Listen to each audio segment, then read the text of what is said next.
Peace, family. Today I want to give a class on candle interpretations, how to read a 7-day candle, and how to how to interpret flames and whatnot.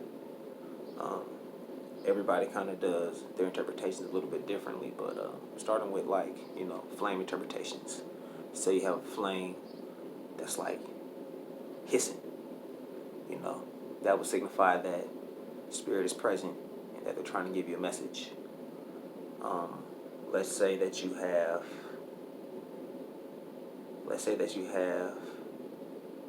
a candle flame that's flickering. Just flickering crazy and big flame. That's significant that you have, spirit ready or spirit that's present. Maybe your ancestors would and whatnot. It's also significant that spirit is trying to give you a message and maybe a warning, some type of negative energy, So also look for that too, take heed about the warnings that the spirit world gives us, in the messages that they try to relay. Let's say you have a twin flame. That's a very powerful thing. When you raise that divine energy, twin flame is something very powerful. First and foremost, when buying candles, you want to make sure you know how to look for the right candle. You want to get a candle that has a great pour. It's not a cheap candle. You want to get a candle that has the wick dead center in the middle, so that way you can get a great burn, and with the stem dead center in the middle. Because what happens is sometimes that if you get a candle that doesn't have the stem and the wick dead center in the middle, if it gets too close to the wall as it burns, it can cause the candle to break. So let's start with the worst candle. I kind of want to do this backwards. A lot of people start with the best candle, then let's start with what we would think is the worst burn. First and foremost, sometimes it isn't a bad burn. Sometimes it can deal with the size of the wick as opposed to the encased candle. If the wick is too fat and it's burning with a flame that's too high, too fast, inside an encased candle that isn't wide enough, it can cause soot. Or if you buy a cheap candle, the cheap candle wax, and a cheap stem that is, too wide and that burns too fast, it can also cause, soot. But the way that I would interpret this flame or this candle reading after it has been burned, the way I would read this 7-day candle and interpret, the flames and whatnot after they've been burned and the outcome of this candle, there's many different ways to interpret this. That, from the start, there's definitely some type of spiritual blockage, and a lot of negativity. But towards the end, the spell cleared up a little bit, and it may have gotten through, but you should definitely light another candle. And if that doesn't work, then try a different spell. On another reading, or another scenario, it could also be that there was a lot of negativity around in your area, or you didn't have a properly consecrated space, to where there was a lot of negativity and a lot of spiritual blockage, to where that whatever you tried to manifest was under negative energy. So you couldn't raise the proper energy to try to go forth and execute what you were trying to do. So in that, you should burn another candle as well. Another interpretation could have been maybe spiritual blockage dealing with the spirit guides on the other side as opposed to your spirit guides, meaning whatever you were trying to send out couldn't go through because spirits on the other side, were kind of blocking what you were trying to send out, because maybe their spirit guides have more ashe or more powerful than the spirit guides that you have.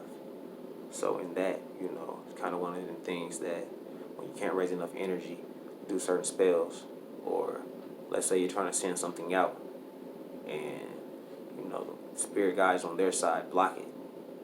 Not so much to send it back, but, it kind of becomes a stalemate, When that happens is, what you should do is, if you're really trying to go forth with it, you should get a more skilled practitioner that has more ashe than you to try to do a spell for you. And most times, 9 times out of 10, it works. But yeah, this could deal with some type of spiritual blockage, or that your intent wasn't very clear, or that you have spirit guides or some type of spirits on the other side, not allowing spirit guides and spirits on your side or on your end, to execute what you wanted to do, or maybe that the universe didn't warrant or grant this, so it was kind of like you got denied in one way or the other, because sometimes you have to catch your karma, and the spirits can't intervene.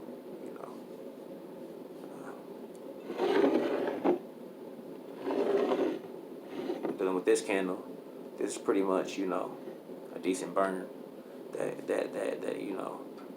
that a lot of practitioners will view as a decent burn, because this candle burned in 2.5 days.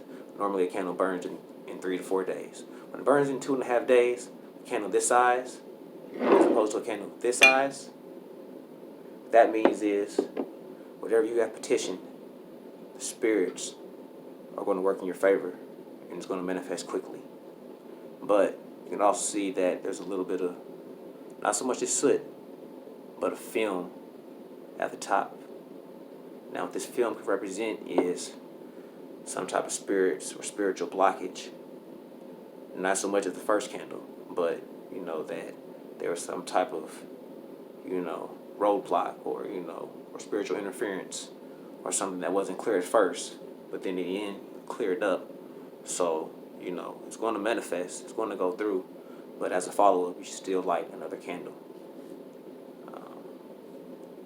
It's a good candle burn. It's a real decent candle. As you can see, burn from start to finish. There are no streaks in it, no lines.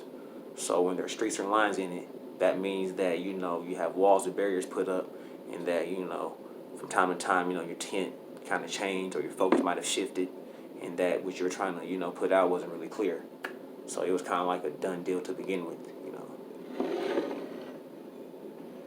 Oh, and dealing with a cracked candle, that can mean one of many things. A cracked candle can also mean that there was a lot of negativity around. Maybe that you live in a negative space, and you live with a significant other, and you have a toxic relationship. So whenever you spell cast and do candle magic with and whatnot, after so many arguments and so much negativity, it can cause candles to break. It's been known to happen. Another way that this can be deemed is that maybe you were trying, maybe send something out, and the spirit guides on that side said hell to the no, and crack that candle. That would let you know to quit, stop right then and there, stop what you were doing. You know what I mean? And if you really are trying to put out what you're trying to put out, you have to go to a practitioner who has more ashe than you. So dealing with the last candle, simple little candle, little 7-day candle, one of the cheaper ones you get, that you can get at the dollar store. Very good burn. This candle burned in about 2 days and maybe several hours, which is very good, because once again, normally candles burn from 3 to 4 days. Anything past 4 days, you probably didn't raise enough energy, or I don't know. But usually in 2 to 3 days, that is a good thing, because what you have petitioned is going to happen very quick. So this is a very good burn. I wouldn't say that you would have to do a follow-up candle with it or not, because this is a very good burn. It burned from start to finish. There are no streaks within it. It's a very clear burn, so your intent was very clear.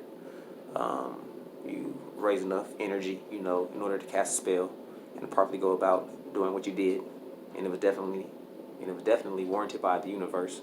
So therefore, the spirits are going to work in your favor. So these are just some basic interpretations and tips on how to, read candles. But other than that, peace to the family. And when I do these classes, truthfully, it's not about me. I'm just a vessel.